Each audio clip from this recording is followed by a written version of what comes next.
Hey, most women don't realize that over the course of menopause, we can lose up to 20% of our lean muscle mass. That is significant. That is muscle mass that supports our strength, our bone health, our agility, our mobility, our posture, our cognition. There's so many parts of this, so many things that muscles help our bodies with. There's so many reasons we need to combat this muscle loss at this time of life. So in this video, I'm going to share with you a few reasons why this is happening so that you understand what's really going on. And then I'm going to share with you a few great ways to combat this, to make sure that you stay strong into your future, into all the decades that lie ahead, so that you can be fully able-bodied, have full mobility, be agile, be athletic, be confident that you're not going to slip and fall or hurt yourself or break a bone. So let's jump right in. There are three main reasons we are losing muscle mass during this time of life. Number one, of course, our estrogen is declining. And as estrogen declines, a few things happen. In the younger versions of ourselves, estrogen protects muscle. It supports muscle growth and it suppresses muscle breakdown. So as our estrogen decreases, so does this protective effect. All right, number two, inflammation. When we enter menopause, because of estrogen decline, we tend to have more inflammation in our body, mostly due to cortisol levels. Cortisol levels go up. So as we have inflammation levels higher in our body, inflammation actually causes muscle breakdown. And last but not least, the third reason why we are losing muscle mass at this stage of life is because we have something called anabolic resistance. That just basically means we can't build muscle as easily as we used to. So what do? Well, there are a few things we can do. And there is one amazing plant food that I can't wait to share with you. All right, so number one, let's get the inflammation down in our body. What does this mean? It means nervous system regulation, managing our cortisol levels and managing our minds, and taking steps to manage the biological effects of our nervous system regulation or dysregulation at this time of life. So whatever that looks like for you, it might be meditation or yoga, long walks in the trails like me.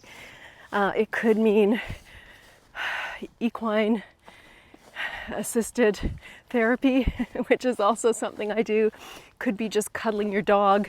All of those things are super helpful. But there are a couple of other things that really help our cortisol levels. First of all, structure and routine. Our bodies respond to structure and routine at this time of life more than ever before. So this means more regular meal times, a regular bedtime routine, a regular waking hour. You know, we used to be able to do all sorts of things. You know, not eat all day and then eat at night, or stay up late and then get up early the next day. Well, our bodies just don't respond in the same way. Our bodies really need structure. And when we have structure, it really does help our cortisol levels. I'm walking through a big mud pit at the moment. Bear with me. Okay, last but not least, how else do we manage inflammation? Well, we can eat an anti-inflammatory diet. This means nutrient-dense whole foods. When we get into processed foods and high amounts of animal protein, then we get inflammation in our body, and that inflammation becomes systemic. It's hard on us, it's hard on our bodies. So lots of fiber, lots of whole foods. And one more thing here, adding more foods that have phytoestrogens in them are going to help mimic the effects of estrogen without the downside, and can really protect us and our nervous system and so many other things. So anti-inflammatory diet, more phytoestrogens, more fiber, more whole foods, more nervous system regulation, and more structure and more routine. So some women can take HRT without any issues. Some people it's just not a good fit for. Either way, you could increase the number of phytoestrogens in your diet. So lots of whole plant foods, nuts, seeds, legumes, all of the foods that contain phytoestrogens are going to be really important. The obvious solution is to include strength training in your life. You're going to need regular strength training, a great routine that targets all of the major muscle groups and minor muscle groups in the body, and consistency to go along with it. So strength training is so important to support lean muscle mass.